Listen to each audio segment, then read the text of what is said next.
Where can you get a meal that will make your mouth water on the water? Just up the Seekonk River in Providence, Rhode Island, the Waterman Grill is a cozy eatery with a bustling open kitchen and beautiful panoramic views. Waterman Grill is probably the greatest hidden jewel in the city of Providence. We do have a beautiful deck during the summer. The brown crew teams rowing up and down the river on a daily basis. You're in the city, but when you're out here dining, it doesn't feel like you're in the city. The menu at Waterman is chock full of comfort food classics. The calamari is fried up with crispy banana peppers and a peppadew aioli. The margarita pizza is cooked until crispy on an open flame, and grilled cheese is taken to the extreme when it's topped with lobster and pancetta. You can't go wrong with grilled cheese on a really thick, crusty Pullman bread, and then you just add fresh lobster meat to it, and I mean, how can you go wrong? If you prefer your lobster with pasta, you won't go wrong with the Lobster Mac and Cheese, a bountiful bowl of cavatappi pasta smothered in a 4-cheese sauce that's loaded with lobster. You take something like mac and cheese that's, truly decadent, to the utmost extreme, and then you add fresh lobster meat to it. If we took it off the menu, we would have severe guest backlash.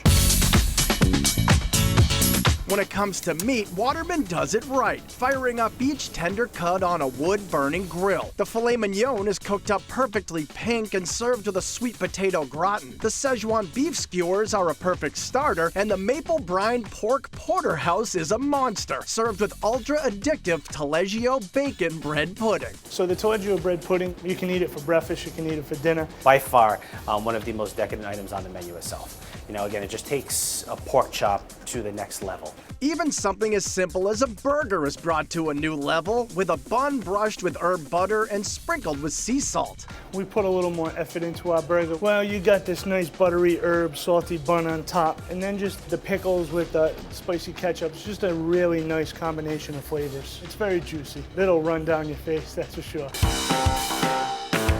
A small but downright dense way to end your meal at the Waterman is with a slice of their Flourless chocolate cake. It's a small piece because it's so rich. It's something that nobody would ever be able to finish if we served a huge portion of it. If you're a chocolate lover, it'd be right up your alley. It's just rich and gooey and chocolatey and chocoholic extreme. Me, I wouldn't share it. I'm a chocoholic, so I wouldn't share, but people do share it. And with appetizers averaging just over $10 and entrees topping off in the 20s, you won't have to share when you dine at the Waterman Grill.